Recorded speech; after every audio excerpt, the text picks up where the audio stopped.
Told them I am the prince of grime, and I just came back from putting brothers in hearses. I was with verses, talking all about other verses. Perfect. RTL.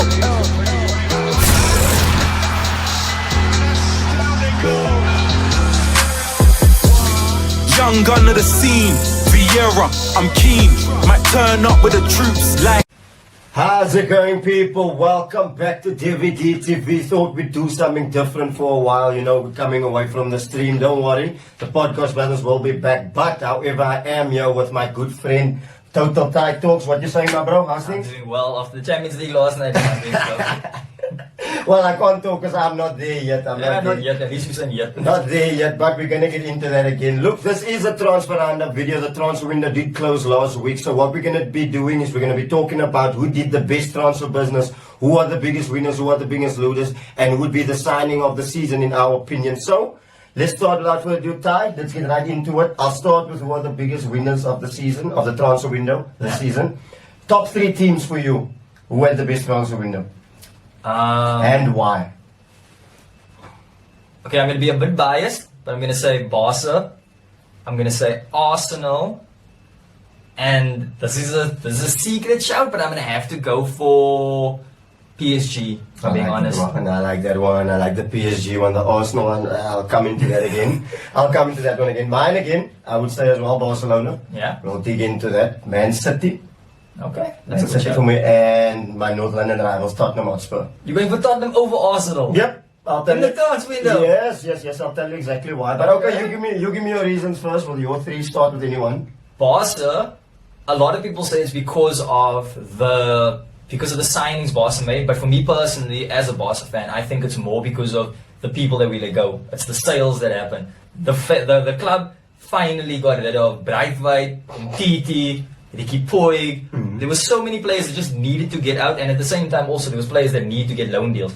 Nico Gonzalez finally got a loan deal, and to all the clubs this year, you got a loan deal at PSG and at Valencia. You got Alex Collard that went out on loan. You got Abde that got on loan. So there was good players that needed loan deals. They got out. Players that needed to be sold are out of the team. Pjanic he sealed the deal yesterday. Yeah, so he's just out of Boston now. Pjanic also left, yeah. So now all that amazing deals happen, and then on top of it, you also had the signings that we made. It was big name signings. So how did you get that, man? How did you guys finesse that? Because when I heard you guys were broke as skunk, my man. So how did you do that? Please tell me. There was always a big confusion with people thinking that Barcelona was broke. You have to remember, at the end of the day, Barca will never be broke. Facts. There's clubs out there that have, realistically, you're honestly telling me that you think Nottingham Forest was richer than Barca? Never. No. But that's the thing. So the people just got it wrong by thinking Barcelona had no money, because the issue just was the league that we were playing in. Atletico Madrid is also one of the richest clubs in the world, but they could barely do any transfer the season. True. Because they came into a season with Griezmann on their books, they came into a season with João Felix on their books, and those are players that took a lot of wages. So because of the wage structure in La Liga, it made it kind of impossible for us to do deals. That was the thing. And then on top of it, also you're also adding on the fact that we had one of the worst wage structures in world football. That's true. But the club did what they could. The club made ways around that. There was the salary deductions that took place. There was also getting rid of players that were taking up too much. I mean, Griezmann was on 500,000 at Barca. Griezmann, on a mad thing here. That was also the minutes that he's got as well. I see last night that Athletic brought him on only after 60 minutes. Yeah, that's the other thing that's happening now at Barca. They're trying to Barca, there's been things where there's been reports that Barcelona are thinking about taking him to court for that, because technically that's them trying to void the contract that they signed with us. But ultimately, I don't think Barca would win in that, because it's their player for the season. They can play him in any way they want to. But it's kind of sad for Griezmann, because at the same time, he has a massive relationship with Diego Simeone. So because of that relationship, you assume that he would want to play in more. And also you're still thinking about how long is this going to last, because now we're going into a season where there's the World Cup that's coming up. Exactly. So there's going to need to be rotations. They couldn't add on to their squad as much as they wanted to. So now, and also on top of it, they're not playing to the level that they should be playing so far in the league. So now, what's the problem? Are you going to rely on Morata so much? Are you going to go back to João Felix? Are you going to play Cunha? Or are you going to give Griezmann the minutes? Exactly. You might as well give him. Me as a French supporter, I'd love to give him the minutes, but fair enough. And the saddest thing is also there was a rumor yesterday where they actually said that Atletico Madrid wanted to pay Barcelona 15 million spread over 3 years in order to end the loan deal and then to complete the signing. But then Barcelona said no because we don't want we give out those installment payments. We don't take it. You don't take it. You need it now. You need it now. So you're not buying. You want the car. You want the car. If you're going to buy the car from us, you pay cash, no finance thing. But to get back to what you said, how much would you rate your window before we jump into the other three? How much would you rate your window out of 10? Honestly, the prices for some of the players that we paid was a bit more than I thought. But the market is that way already now. The market is. Realistically, if you're thinking about Rafinha, if Rafinha would have gone relegated, we could have gone for 25 million. Now it not, but then we ended up paying the amount we did. Lewandowski, even though brilliant player, that was a lot of money that came out the club. So, but at the same time, it was players that we needed. It was good signings at the end of the day. So I would give it between an 8 and a 9 out of 10. Okay, fair enough. I will agree with you. 10%. I'll agree with that one. Who did I pick again? Man City. Let me come on to why I picked. Man City. Let me come on to why Man City. Look, Haaland already. That's already, you can see the damage that man is causing. No one is even talking about the price that they got for him. And remember, they got him at a cut price already compared to what they would have paid for him last year already. So Haaland already, that's an improvement. Alvarez as well. Bad boy player. Yes, I understand they've let players go. Gabriel Jesus, Sterling. Who's another one that I'm leaving out? It's the third one that I'm leaving out. What's this one? There's 3 big players that they left that left him. Anyway, I don't know who's the third one. I'm not going to put too much on that. But nonetheless, look at the money that they got in for those players. That's the thing. Look at the value that they got. Even spending money on Haaland, on Calvin Phillips, on Alvarez, their net spend, they've dropped it. They've made a profit out of that. So that is why I am going for Man City as under Barcelona as the biggest winners. The second biggest winner in the transfer window for me as well. So who's your number 2 team? And just getting back to Manchester City, Man City also made some smart signings, like getting rid of Zinchenko, but then at the same time... Zini's the other one. Zini's the other one. Fuck my own team. How the hell did I forget Zini? But then letting him go, but then at the same time also bringing in Sergio Gomez. And not a lot of people know that he actually came off one of the best seasons of his life. He comes into the team off of a season where he assisted 14 goals, scored 4, and that's a left back at the end of the day. Exactly. Played really well, and then also Akanji. A lot of people. I was about to say Akanji. What about Akanji? He's going to improve the defense. I mean, ultimately there was a lot of hate being put on Nathan Ake, and also the inconsistency of John Stones always getting injured and stuff. So now it's kind of good that they built in that solid cover. That's the whole reason he's coming in. He's just going to be pure cover, and that's what they need.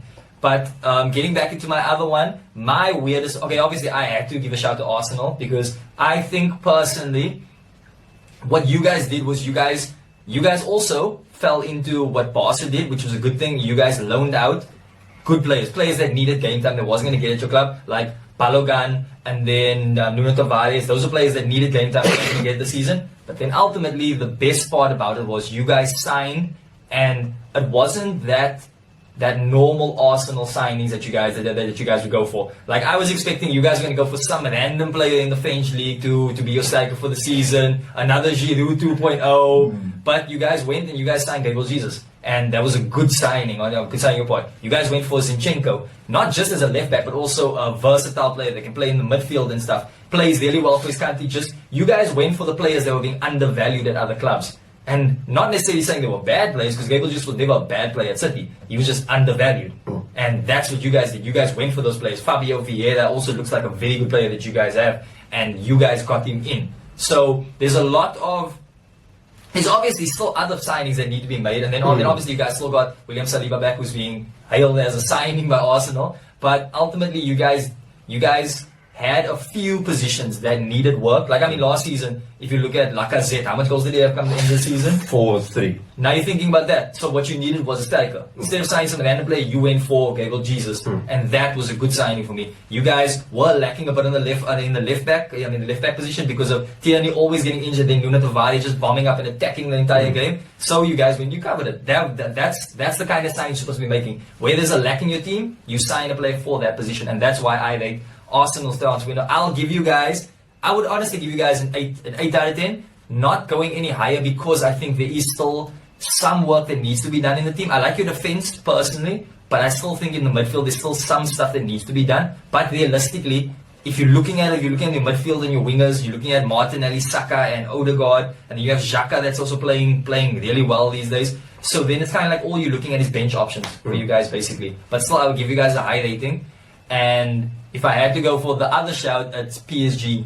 And the reason why I say the reason why I say PSG is because this isn't the PSG that we know. Literally, a season ago, the signings that they were making was bringing in Hakimi on big money, bringing in Donnarumma on massive wages, bringing in Messi, signing all those world-class players. This was a season where they didn't look at, and I think that is because of the new coach, but I'm thinking that they didn't look at, okay, who's a world-class player we can add to this team. They were just thinking, what kind of player do we need in our team? So they needed a midfielder that can hold the ball. They went for Fabian Ruiz. Sorry. Then they needed a player that can be versatile, a player that can go on the wing or can play in the midfield and also act as that attacking midfielder. And then they went and signed Carlos Soler, who's one of my favorite players in La Liga. And there's so many other players that they were targeting, but I'm just happy that they changed up the model. Okay, obviously I'm not the biggest fan of PSG because of the way they are and the way they do throw away our money and stuff, but it's positive sign from what they're doing. If you have the money, it doesn't necessarily mean that you have to spend all of it. Spend it wisely. That's what Newcastle has been doing, and now PSG are doing the same. Facts, I couldn't agree with you more. Galtier is changing the culture there. I like what I'm seeing from the owners as well, because they're going on a different spectrum in terms of things. So I agree with that. In terms of Arsenal, though, you gave it an 8. I'm not going to give it an 8. I'm going to give it a 6. And I'll tell you why. Because we have improved. I agree with what you said. We've improved the first team.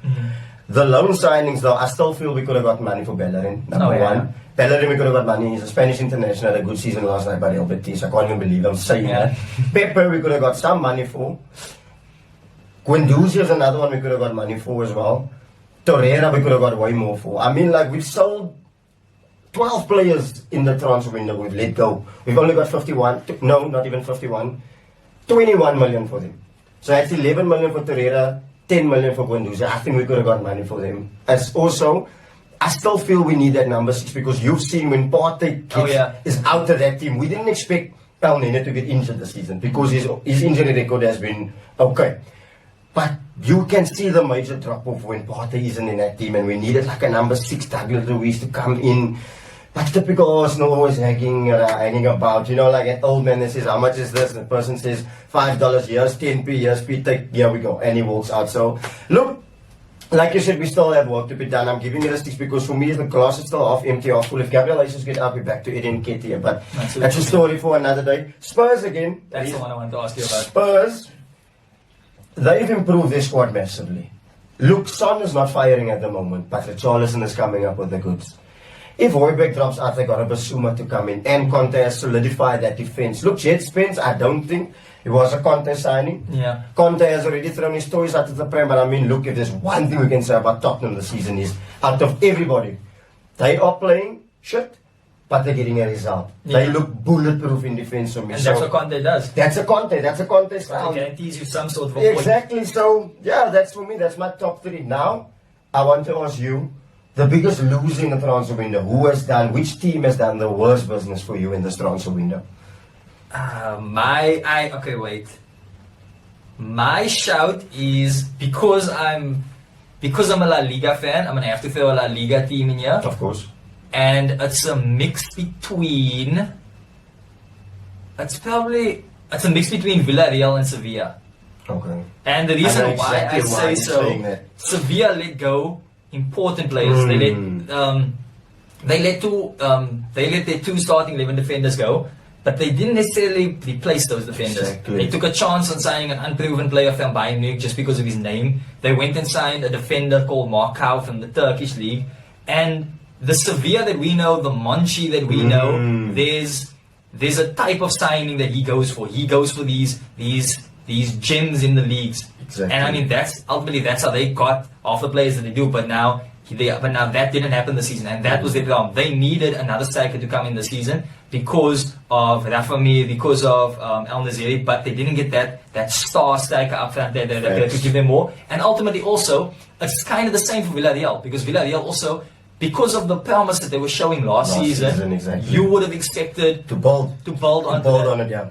And I think that's my point with both of them. It's more disappointment from my side, But the reason why I call them the failures in the transfer window is because since there was so much promise. I mean, last season was Villarreal going for the Champions League, and then you have Sevilla that was actually challenging for the title. Exactly. So off the two of those, you would have expected that there was going to be a lot of signings made. They were going to improve on that, and they were going to take everything to the next level. Exactly. But instead, Villarreal lost. They lost one of the important players, Estupiñán. They could have lost Jeremy Pino as well. They could have actually. I was very close to that. If it was for his injury, they could have left. But. And also, like, luckily they kept on the Pau Torres, but it's still the exact same team that they're going into next season with. So the team that did really well in the Champions League, that had Raul Albiol, that had Capoue, that had Frans Coquelin. Coquelin as well, yeah. Even though they had all those players last season, you would have expected them. Auri as well. Auri went to Nottingham Forest, I saw yesterday. Oh yeah. And there was another one also. Oh, they lost their goalkeeper Sencho, but that was on a free. And then even in that deal, they let go of Sencho because of his age and the fact that he's going to be a bench player and he's too good to be a bench player. But then they built in Pepe Reina, who's turning 41 this year. Pepe's not playing! Yeah, I found out this is playing. But actually, now funny enough, that he actually came from one of the worst seasons of his career. So he came. So I must feel no. Yeah, 40 years old. And that's the thing. He's now. It's bad because I wanted so much from them, but ultimately we did find out after the transfer ended that a lot of Villarreal's deals was because of the wage structure that's set up in La Liga, and because they didn't bring in that much profit, it meant that they were forced to basically stick within a spending limit, and that's why they were pushing for sales. They were actually, like, funny enough, there was a lot of talk that they were actually pushing for the Pina for the Jeremy Pino deal to go through, yeah. To go through so that they could strengthen certain areas. Exactly. But at least the one thing I'm happy with is that they got Giovanni Lo Celso back. Exactly. That's one good thing. That's at least a good thing. No, I couldn't agree with you more. Like, those two teams, really, I was disappointed in Sevilla when I looked at him the other night against City and even against you guys over the weekend as well. I looked at him. This is not a Sevilla team that I know. My worst transfer business I've seen for a while is I'm giving it to Leicester. And there's a reason why they're lying where they are. Yeah, I would have went for Everton, but I mean Everton at least showed a bit of improvement the other day against Liverpool. I'm giving it Leicester. The players don't want to be there. Tielemans was flirting with the move. Maddison was flirting with the move out. They've lost Kasper Schmeichel. They just look dead out. They look done and dusted. Seriously, they haven't invested anything in the squad. They're still relying on a Vardy. They're still relying on Vardy. Vardy's how old, my man. I'm really disappointed in Leicester, I have to admit. And I asked a Leicester fan a couple of weeks ago, good friend of mine as well, where do you see your guys finishing? He said the best we can finish is bottom half of the table, but he can honestly see them getting relegated, and I wouldn't back against him for that unless something happens. Look, it's a long season, so I'm going for Leicester. It's a sad one actually, because also if you look at Leicester, they were that fairy tale team. So there was a lot of hype around them, but also out of the teams in the league, they were that one who was always flirting with could make top four this season. Exactly. Something could happen. Do you think they were overachieving in that period since winning the league? Look, I know the next season they had a bit of an ass season, but remember there was a time when they were getting to top four. Remember they won the FA Cup also recently. I think the problem is it was. Firstly, we got too used to them making good investments in their team. Exactly. So because of that, there was a period where they were. I mean, when they got James Justin, I thought who's this guy? Watched him play one game, I was like, oh well, that was actually a good signing. When they got Pereira as a right back, I thought, okay, no, not a brilliant signing until I saw him playing against Tottenham, and I was like, okay, this guy's actually really good. So we got too used to that, and then when it came to a point where it's more like they were always just building on the squad, building on it, improving on it. But they got decent money for all the players they let go. Kante, Maris, Maguire, pick up your damn self, Slavet. For Fana, they got money for.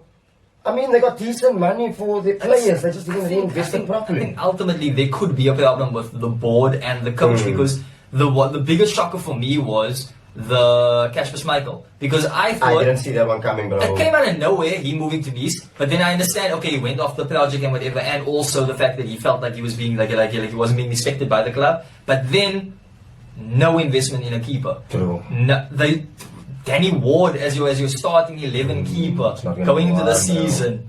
That's just poor. And I mean nothing against Danny Ward or whatever, but I'm just saying, like, realistically, from a football perspective, I would have assumed that they would at least sign someone. Like realistically, they could have gone after Dubravka. Exactly. He's They going to could be have taken benched. him. He's going to be benched at United. Exactly. They could have gone after him. At least there would have been some sort of improvement. He's a good keeper. They could have gone after Bert Leno. They could have done that. Like Exactly. they were in the league. Sign Bert Leno, at least he'll be something. Even Barca, they let go of Neto. They could have gone after him, Exactly. and that's some sort of improvement. The thing is, they didn't go after that, and that's why if they do, I doubt they're going to get relegated. Honestly, I highly doubt it. I think there's going to be a run of games where they're just going to pull it out.